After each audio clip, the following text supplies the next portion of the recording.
Shiz Kol HaKul HaKudish Hazeh. I know the Olam knows that last week there were many in Klal Yisrael that made a siyum on Masechet Shabbos. We were learning Daf HaYomi. And I had the opportunity of speaking at one of these gatherings, one of these siyumim. The Masechta ends with a small story. The story over there is about Ila, the name of an Amoira, and he met up with Rabbi Barahina, and he found him measuring the water, the amount of water in a bathtub. So Shiloh, whether he was sitting in the bathtub or he was outside of the bathtub, but he was measuring the water in a bathtub. So Ila told him, you're not supposed to do that. It was Shabbos. Ila told him, you're not supposed to do that on Shabbos. You're only allowed to measure for L'Shem Mitzvah. So Rabbi answered him, and this is the last words of the Masechta Shabbos, Misasik ba'alma anu. The types of words, what he told him, I'm not really measuring. I'm just playing around. Let's use that language. I'm just looking at it, trying to find out the size. There was a Moed Kivara that on that little story from the Tzemach Tzadik. Tzemach Tzadik says, it's a whole arichas, but he says that Ila was looking at Rabbi Barahina, and he was doing something over there that didn't make any sense to him.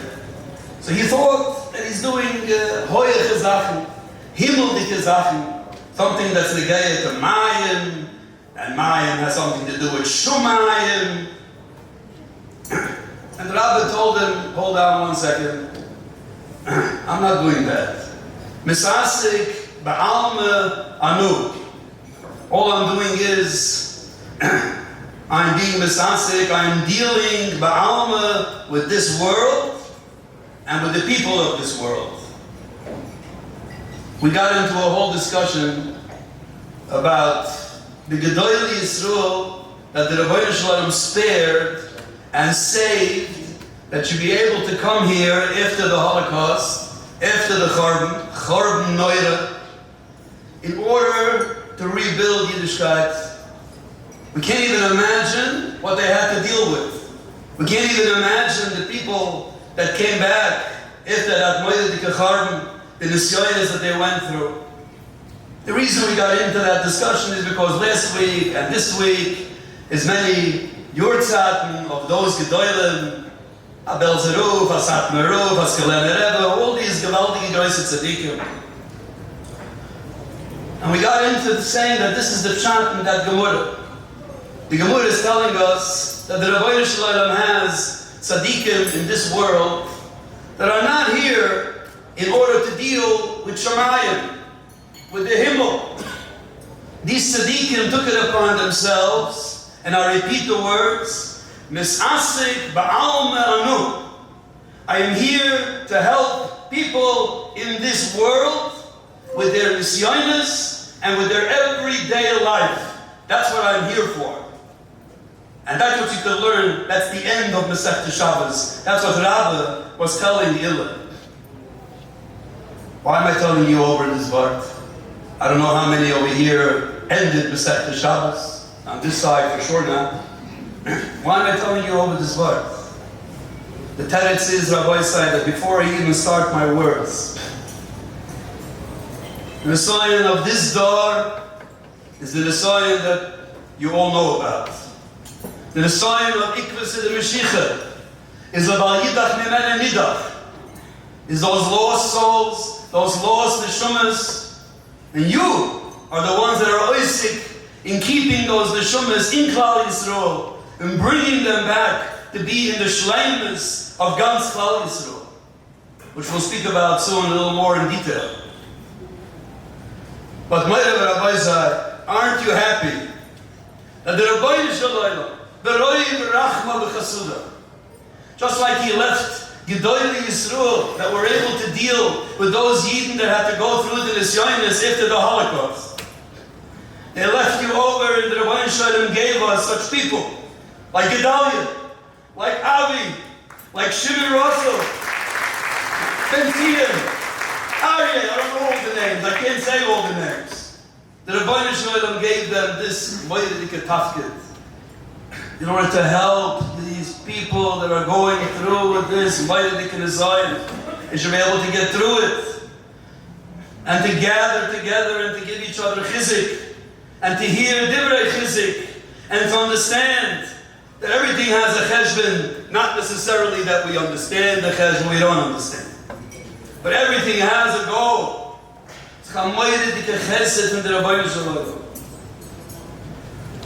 I preface these words because I want to say it's a gewaldige honor and a privilege to stand here in front of these people, this group. It's not the first time.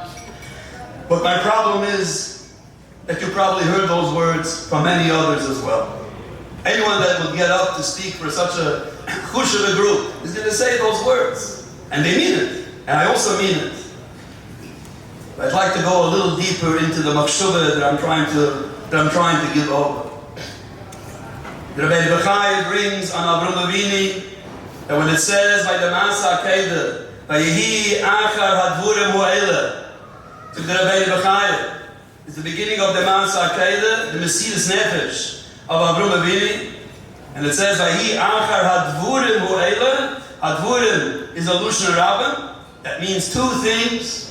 What happened? What are those two things? And now, after those two things, comes the Masa Kedah to the Rabbi Bechai. In order for a Yid to be an Eved Shleima for the Rabbi Shalom, he should be B'Shleimus. He needs three things. First of all, he has to work on being Mefarsim, the Rabbi Shalom's name in the world. Second of all, he has to that it has to cost him, and he has to spend money in order to do that. And the third thing is, he also needs Mesiras Nefesh. Mesiras Nefesh for the Rabbi Shalom. These three things are necessary. So the Torah tradition, Vahi Achar Hadvurim Ho'ela, Avram Avinu was already Zaycha to two of those three things. He already, of course, was Mefarsim, the Rabbi Shalom's name in the world. He already gave a lot of his money. He set up Vayita Eishel, the Be'eshuvah. He put up a pindik over there, a hotel, in order to be Makarev the people, and he was Machmis Eileh. There's one thing that he was still missing. Hard to understand. He already went through 9 Nisyonis. This is the 10th Nisyon. Now comes the Nisyon of Mesiras Nefesh for the Rabbi Shalom. And with this, Avram Avini is going to reach his shleimus. And the Mesiras Nefesh is going to be specifically and dafke with the child. It's going to be the Mesiras Nefesh that he's going to show to the Rabbi Shalom and they get it to his child, to Yitzchak Avinu. It says from the Heilige Karlina that he says that if a Yid goes through the Tsar Gidul Bunen, everyone goes through the Tsar Gidul Bunen. But when a Yid goes through that Tsar Gidul Bunen on a higher level, and it's a high level, it's a heilige level, he's zoiche to the Madreige of Avram Avini b'shas di'akei. That's the Mesiras Nefesh that the Rabbi Bechai is talking about.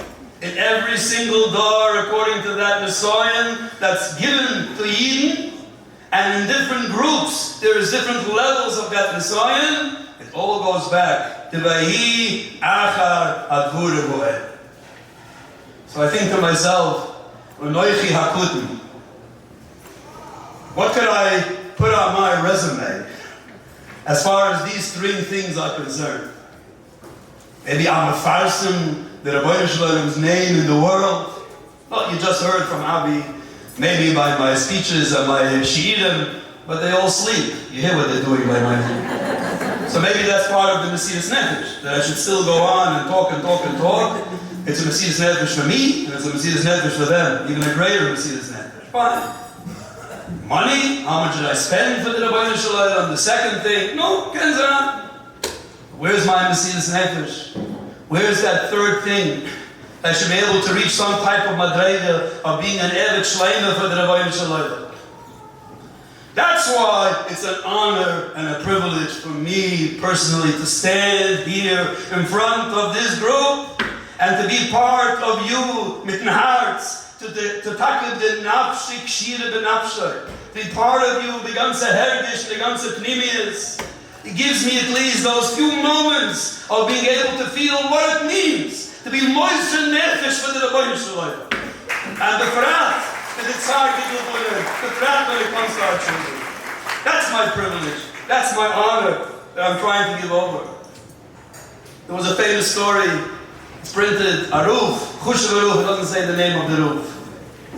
He traveled to the city of Tzanz. He wanted to be by the Heilige Divrei Chaim. He arrives at Tzanz, and the Gabba tells him, sorry, the Rebbe left. He traveled to Rizhin. He went to the Heilige Rizhin for Shabbos. The roof looks at him, what's going on? The Divrei Chaim has to travel to the Heilige Rizhin? Okay. He waited for him. He waited over Shabbos. The Divrei Chaim was in Rizhin for Shabbos, and this roof waited in Tzanz for the Heilige Divrei Chaim to come back. And when the Divrei Chaim came back, this roof asked him, "How you tuchen? Why is the Divrei Chaim traveling to Rizhin?" And really, the meaning of that question was that the Rizhiner, he was like a moedik tzaddik with tanesim and segifim. He was moiser nefesh for Klal Yisrael. But he wasn't known, although of course he was, but he wasn't known for his godless betoyer. He wasn't befirsim. So that's what the roof meant to ask the Divrei Chaim. Divrei Chaim, you're the größte Gudel, the größte Talmud Chochem. So pass nicht. How you tuchen? That you went to the Rishonah. He's like a moiser nefesh, but he doesn't have the Torah that you have. And the Heilige Divrei Chaim answered, it's a famous answer. He answered this roof. I want to tell you something. The Rebbeinu Shalom had a choice. The Rebbeinu Shalom could have said that we should build the Beis HaMikdash either on Har HaMoiriyu, where the Akedah took place, or we should build the Beis HaMikdash on Har Sinai, where Matan Torah took place. Who would have asked us? We would have all chosen Har Sinai. That's where the Beis HaMikdash has to be built. The Rebbeinu Shalom chose Har HaMoiriyu. And why? Because the whole essence, and the whole existence, and the whole koyach, and the whole future of Klal Yisrael is from the place where there was Mesiras Nefesh. Har Sinai Taka has Torah, but Har HaMoiriyu has that moment and in history of Yiddish Kinder of that Mesiras Nefesh. That's the existence of Gans Klal Yisrael is in such a way. I knew personally Talmidim. They're already in the Olam Uemes. Maybe there are still some of them that are around. Of the größte Tzaddik, the Mechul Be'er Weissmendel, the Tzaddik Mekudish L'Brucha. And these Talmidim, because I saw it printed, and I went to ask them if it's true. Alright, because after the war, these Yidden were Bucherim, and they came back to America, they came here to America, and they learned by the Mechul Be'er. And it said in this Sefer that the Mechul Be'er, by the Kol Nidre Drusha, right? Leil Yom Kippur by the Kol Nidre Drusha. And by the way, I just want to know, the Olam should know how good they have it, because it says that his Kol Nidre Drusha was for 3 hours. I don't know about the tissue boxes in those days, or about Kapunim, it was for 3 hours. And it says in that Sefer that the Mechul Be'er would gather those Bucherim together and he would tell them, I want you to know, Tai, the Bucherim, that when Mashiach comes, this was his words. There's only going to be a Messiah Ma'at, a little bit of Frimme Yidden. There's only going to be a little group of Frimme Yidden that are going to go be Makabel P'nei Mashiach Tzedkei. That means, in general terms, in the whole population of Klal Yisrael and all those that are Nebuchlos, there's only going to be a small group of Frimme Yidden that are going to be Makabel P'nei Mashiach Tzedkei. And it says in that Sefer that he would cry for the Bucherim and he would tell them, I'm begging you, I'm just translating from Yiddish, I'm begging you, Tai the Bucherim, please make sure that you will be in that group. You should be from that Mesei Ma'at that's going to be Makabel P'nei Mashiach Tzedkei. That's what he used to beg those Bucherim. So I asked these Yidden that used to come to my shir, used to say a shir in Borough Park for Alta Yidden, and I asked them, is it true? Yes, we were there. We heard from the Rebbe these words. It's a true story. That's what he would cry, and he would ask from the Bucherim. Teile, Brüder and Schwester, that's what you're doing. Every single day what you're doing is you're taking a Neshama Kedosha and you want to make sure that this Neshama Kedosha is going to be in the Eretz Hashem, the Mahayru, the Kura, part of that group together with all of you that's going to be Makabel Pnei Mashiach Tzidkenu. That's what you're avoiding every single day. Just hiding it before bear the world, and that's what's being the sky in here every single moment. We know that today was the Yurza of the Heilige Satmar Rebbe. 41 years ago today, I heard the Hesped by the Levaya of the Satmar Rebbe from the Muzha Eruf, Zeichet Tzadik Lebrucha. And he said over an interesting story, and he said that the mother of the Satmar Rebbe, the Rebbetzin of Ignatius Yantiv, she was lighting the candles over there by the Seder night, and one of the left extinguished. Wasn't able to relight it, whatever.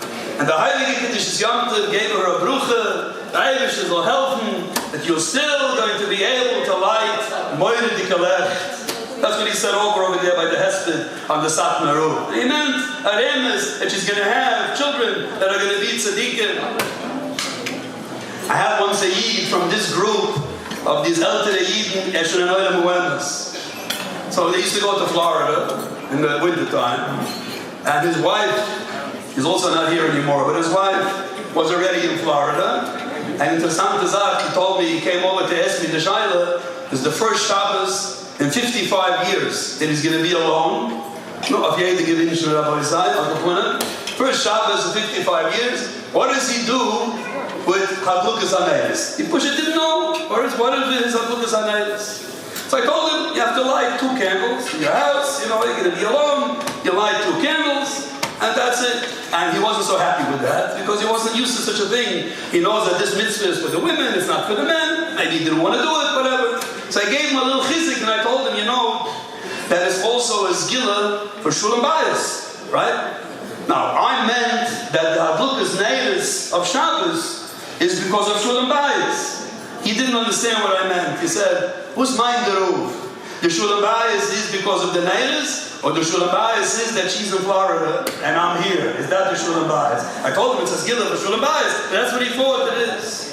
But the Master, he did it. I want the Oilam to understand, it's not my words, taken to the Rishonim. Our minig is that for every single child, we add on another ner by the Hadlukas Haneilis of Shabbos Kodesh. And Heilige Chazal say that those neiris are shuloim bayis. We know that one of the definitions of shuloim is shleimus. That means the ner of every single child that belongs in this house should be together in this house and always be together in this house. This is what the Oilam is oisikin, that there's a child, one of those neiris by the Hadlukas Haneilis is representing this child in the shulam bayis, that shleimus of the house, that child should of course be here, and it should always be part of that house. It's the avoida that the Heilige Eliezer said is the avoida of Ikvus de Mashiach. Every single neshama has to be brought into the fold and has to have a tikkun in order that Mashiach should be able to come. I saw a wonderful story from the Shimshon Pincus. In the Litvische Welt, by the Litvische Gedoyle, they used to make a deal with someone that this person should be their moichiach. A tzaddik would want someone to give them misser. He's the one that's giving the misser, and he also wants to get misser. So the Shimshon Pincus writes that there was the yeshiva in that famous city of Ofakim. His name was Rabbi Eliezer Dovid Rappaport. He was a big tzaddik. And he asked Rabbi Shimshon Pincus to be his moichiach. And any opportunity that he had, he should give him misser. I have many in my shul that have the mekabel on themselves to do this for me. I didn't ask them, they do it voluntarily for me, any opportunity they have. But this was Rabbi Yankov Horowitz's request from Rabbi Shimshon. I want you to give me misser every opportunity that you have. Okay, and this went on, it doesn't say any more details, but then it says this way to the story. He was the yeshiva. This Rabbi Yankov Horowitz was the yeshiva. And Rabbi Fakim over there in the yeshiva. And There was a bucher, unfortunately, in the yeshiva that deserved to be thrown out of the yeshiva. Doesn't say exactly what he was doing, but anyway, he deserved to be thrown out of the yeshiva. And he was thrown out, and he was thrown out of here, and thrown out of there. Never, I don't have to be masber for the oil how these things work. And Reb Shimshon went over to this Rabbi Yaakov Horowitz and he asked him, give the bucher one last chance. Give him one last chance, otherwise he's out on the street, and it's Rachmun al-Islam, what's going to happen with him. In those days, who knows what's going to happen to him? And he refused. He writes himself, this Rabbi Yaakov Horowitz, he refused, no, you know already, you know the deal. He's going to bring down the rest of the bucherim, it's not good for the whole yeshiva, the whole class, you know already how it goes. Try it. One day, Shimshon Pincus, Rabbi Yaakov Horowitz sitting in his office, and he gets a call from Rabbi Shimshon Pincus. And Rabbi Shimshon Pincus tells him on the telephone, Rabbi Yaakov, I just found out, and I investigated it, and it's true, that this bucher that we were talking about is a ben achaben, an ear, einikel, from the heilige Chassam Sofer.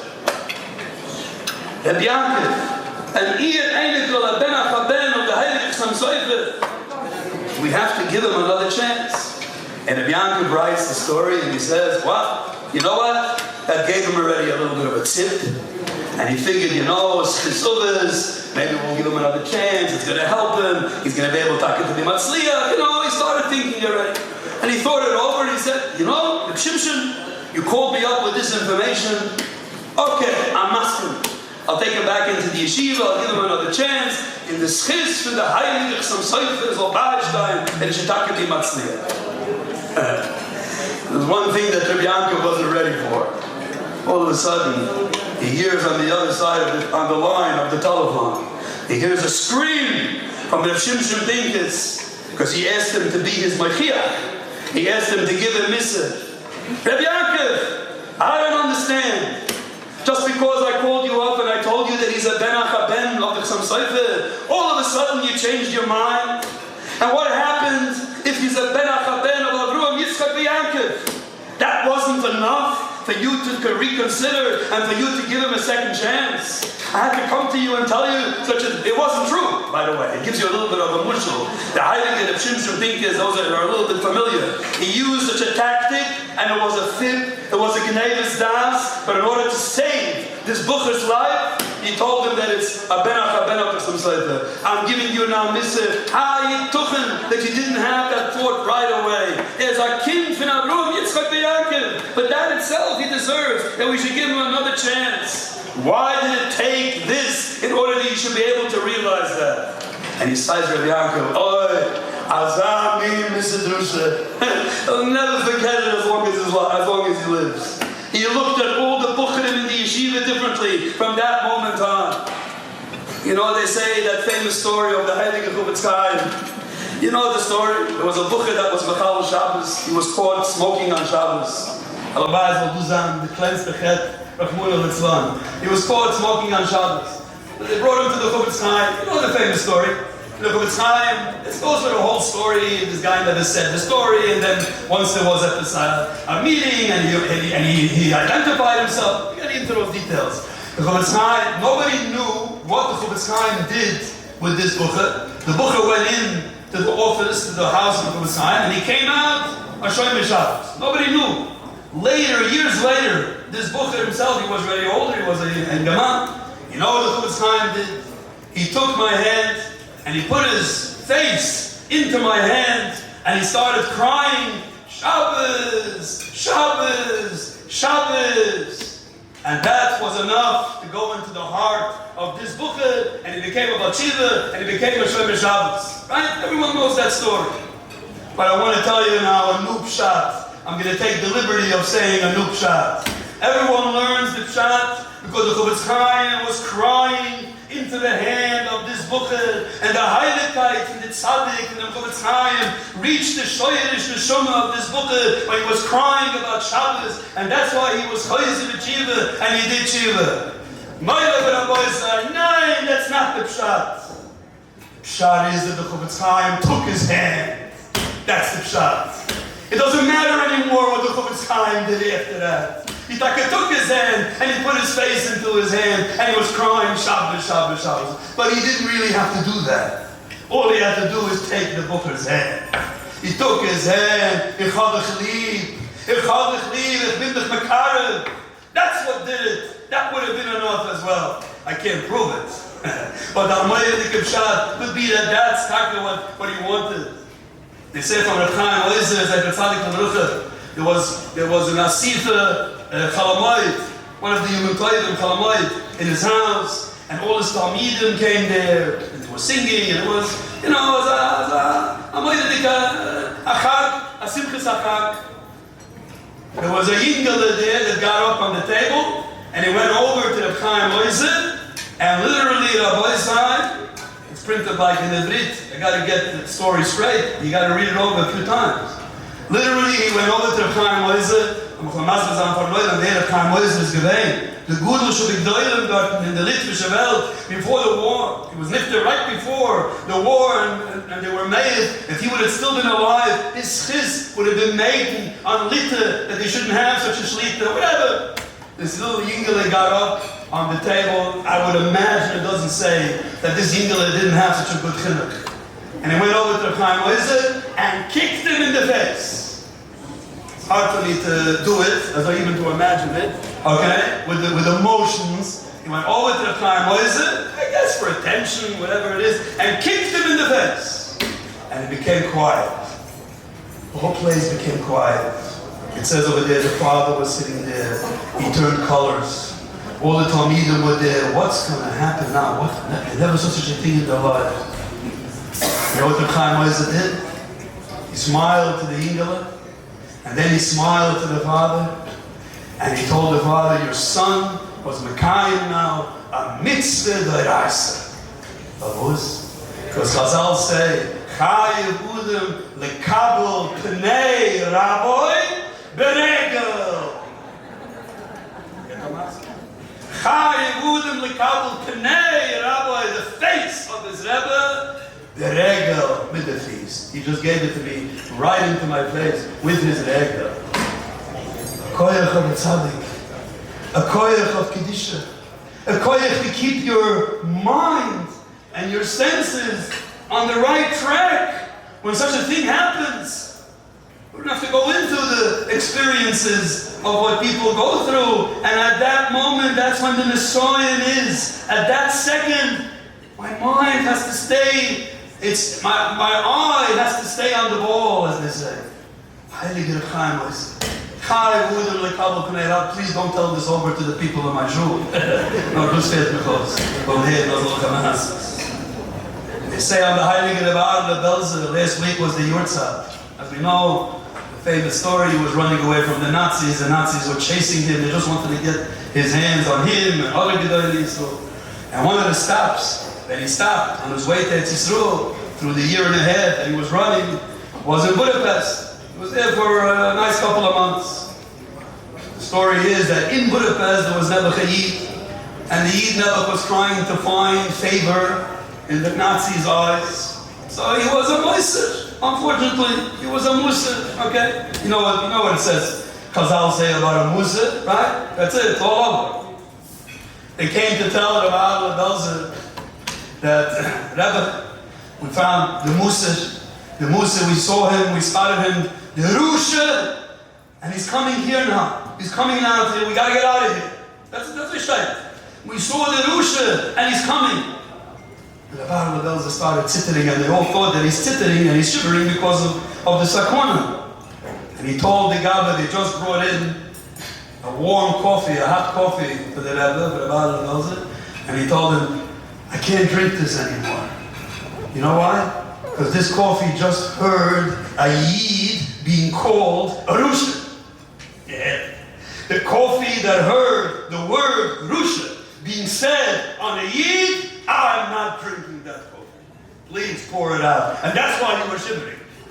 He was not sitting because of the sakuna. He was a man in the Shaiva that I should help him. There's no problem. This is why he was shivering. And he said, I'll tell you, we're approaching the human Meruah. You know, the Chazal tell us that the big day Kohen Gadol, the big Dalua, that were used every Yom Kippur cannot be reused. Even if it's the same Kohen Gadol the next year, even if it fits another Kohen Gadol, you cannot reuse those big delumen of Yom Kippur for the Kohen Gadol. Ti'imen genize. It's got to be put into shemes. You got to put it away. But Rabbi Eliezer Dovid, you know why? Because these begudim, when the Kohen Gadol was wearing these begudim, he said Vidi on Klal Yisrael, and he said on Klal Yisrael, Chati, Uvi, Pashi, Benecho. The begudim that he was wearing when they heard these words being said about Klal Yisrael, Chati, Uvi, Pashi, Ti'in Angeliz. Das darf man wegleiten. Das kann man nicht nützen nachher. Solche Werte. You think about the shyness of Ikvus of the Mashiach. When we think about the koiches that are necessary. And they said over for the Rabbi Dovid Bells, a big artist brought him a mural, a big painting of Kriyas Yamsuf. He worked on this for years. And it was mamish, it looked real. Right? The Mitzrayim are drowning and the Eden are coming out from the other side. Mamish, a mural that looked mamish real. And the Psuchadav was looking at it. Wow, he was complimenting this artist. You are talented? Nobody knows. Nobody can do it better. And he bends over and he tells about one little mistake you made. What's the mistake? He says, look at that. You see the faces of the Mitzrayim, and the faces of the Eden in your mural, and they look the same. How can you make the faces of the Goyim and the faces of the Eden that they look the same? The Eden's faces, the Tzira of the Eden, they shine. So do Heiligkeit in der Tzira. It doesn't matter what the Tzira looks like. Those tziras that you see are because of layers and layers of pain. But underneath those tziras or all those chitzonias is the tzira, den heilige Yiddische Kinder. Heilige Neshumas von Yiddische Kinder. That's the avoide. That's the avoide of Ikvus in the Mashiach. I've said over this word many times. I just want to apply it over here just for a few moments, and I'll be Messiah. So if it brings in Pashas Vayeshev, it's really a hesped that he's saying on his shved of Kivaygah. But in that hesped he says that Yankov Avini and Pashas Vayeshev is running home. He's running home, he's rushing back home. He already dealt with Lavan, he already dealt with Esav, and now he's running back home. So the Chizuk, you know why he's running home? Because he wants to be able to still show his children and his Einiglich, his mother, Rivka. She's still alive, and he wants them to be able to lay their eyes on this Heilige Tzedakis. And some Sefer is busy with this. We need his children and Einiglich to see Rivka. For what reason? They have Yankov Avini, the Bechir Shabbat, the Malach Elikim. Any little shaila that they had, they lived and breathed together with Yankov Avinu. No. He's running home to show them Rivka. And by the way, he was not successful. Unfortunately, Rivka was taken away from this world before he arrived. And there was a Shulcha Prutas, the Rebbe Shem had different Cheshbainas. I'm not getting into that. I'll go put it. But this was Yankov Avinu's kavuna. I said this over many times in other opportunities, but for tonight, Rabbi, I just like to suggest. You know why Yankov Avinu was running home to show his children in Einiglich Rivka? Because there's an assignment that Rivka had to go through that Yankov Avinu knew that I didn't go through. Yankov Avinu's house, the Shivim Nufesh, is Kiloi Kodesh, Mitusoi Shalema, not the cleansed Shemetz was in Yankov Avinu's family. But Rivka, his mother, had to deal with an Esav that was in the house. And I just want to make clear, Chas v'Chalila, that we're putting these two together. I'm just using it as an example, only to say the word. Esav is the Makar of the Samach Mem. Esav is the Makar of Ra. These Yiddische Kinderlich, Lahavdul Eilef Alfei Abdullahs, they're a heilige Yiddische Kinderlich. But Yankov Avinu was running home to show his kinder and Einiglich, I want you to see my mother Rivka. You know, Suri Meini asked Avruam Avinu to kick Yishmael out. But we don't find anywhere that Rivka asked Yitzchak to kick Esav out of the house. We don't find that anywhere. And Esav, by the way, hated Rivka. Chazal tell us that Esav hated his mother. A sinner Kevisha. Aval Pikaim. She kept him there in the house. Avada Rivka Heves is Yaakov. That's an avodah for itself. That's what Yaakov Avinu wanted to show his children. Remember. And we know that Yaakov Avinu was Mekayim this.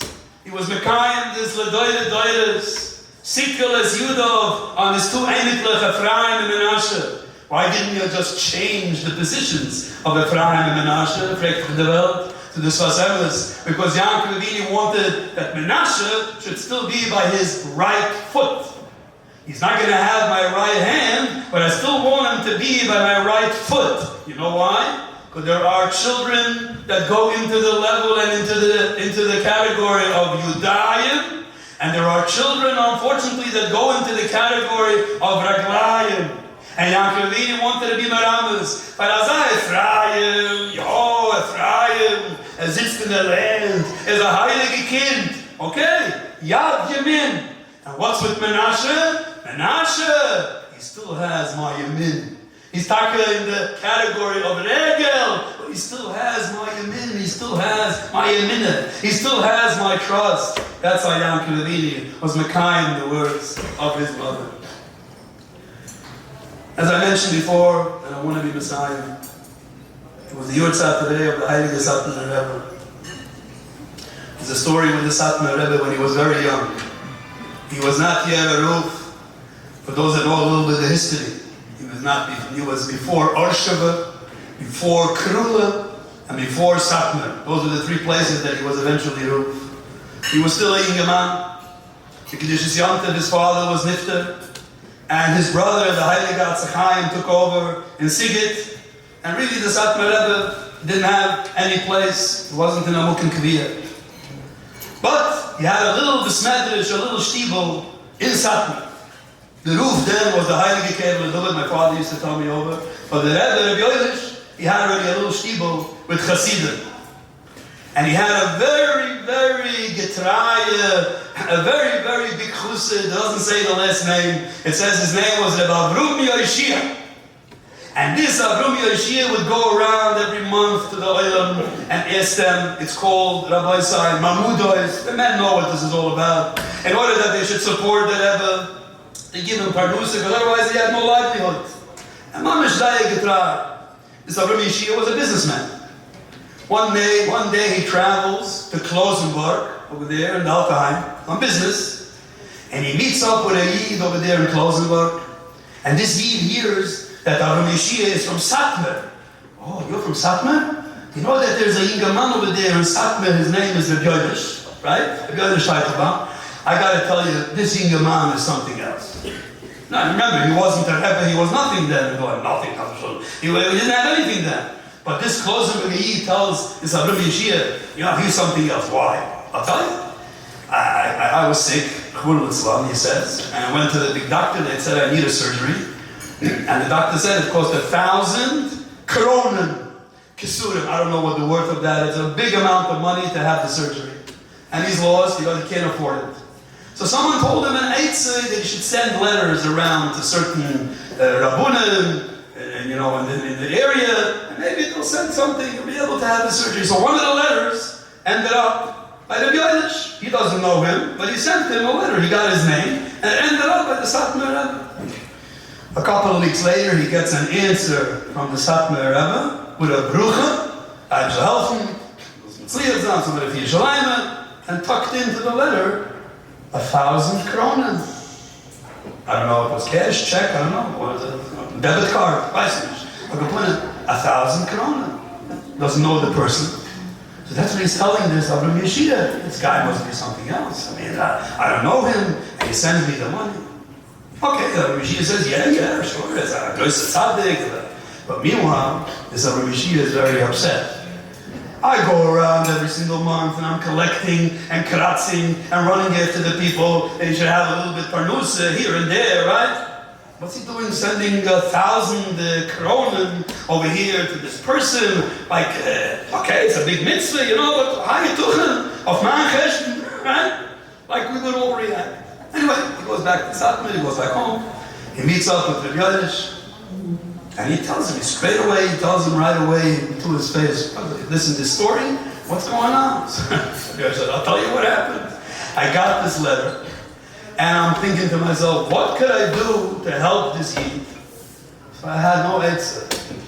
I took out my Tillim, and I started saying Tillim.